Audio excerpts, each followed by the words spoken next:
bir falastinlik shiya bo'lish uchun Oysha onamizga, Abu Bakrga, Hafsa onamizga, Umar radhiyallohu anhuga la'nat etish kerak. Undan keyin bular shiya bo'ladi, subhanalloh. Assalomu alayka ya Abul Fadl al-Abbas ibn Amir al-Mu'minin. Assalomu alayka ibn Sayyid al-Wasiyyin. Assalomu alayka ibn awwal al-qawm islama.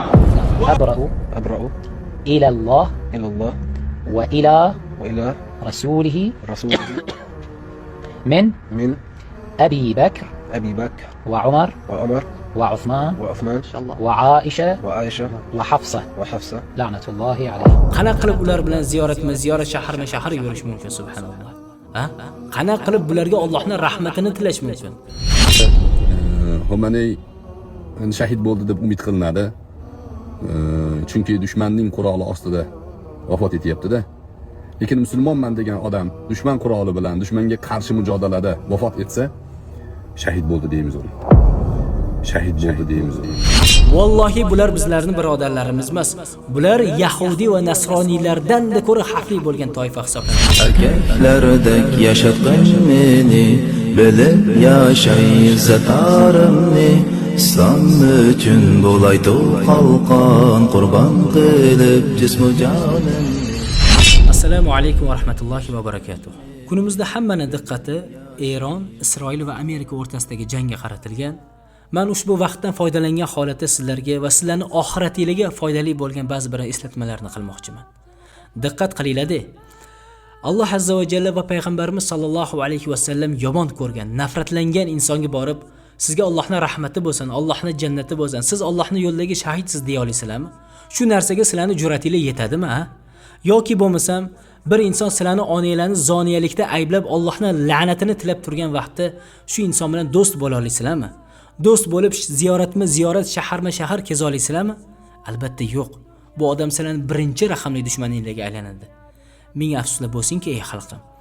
Sizlar ergashayotgan bu saroy mullalari kunimizda Eronning Shia Rofiziy kofir toifasidan bo'lgan Ali Xomayniyni Allohning yo'lidagi shahid, Allohning rahmati, jannati bo'lsin deb chiqdi. Sizlar ergashayotgan bu saroy mullalari Karbaloda bizani Oysha onamizni, Hafsa onamizni la'natlab, Abu Bakr radhiyallohu anhularga Allohning la'natini tilaydigan Shia toifasi bilan ziyorat, shahar kezayotganlarni ko'rishingiz mumkin. Bu saroy mullalarining gaplari sizlarni aldab qo'ymasin. Bu shiyalarni Rofiziy bu kofir toifasi bilasizlarmi? Masalaga hozir dalilini qo'yib beraman. Mana eshitishingiz mumkin. أشهد أن أبا بكر وعمر وعثمان وعائشة وحفصة في النار. أشهد لا أبرأ إلى الله وإلى رسوله من أبي بكر وعمر وعثمان وعائشة وحفصة لعنة الله عليهم. هنيئا لك الإيمان. Mana yuqoridagi videoda ko'rib turibsizlar.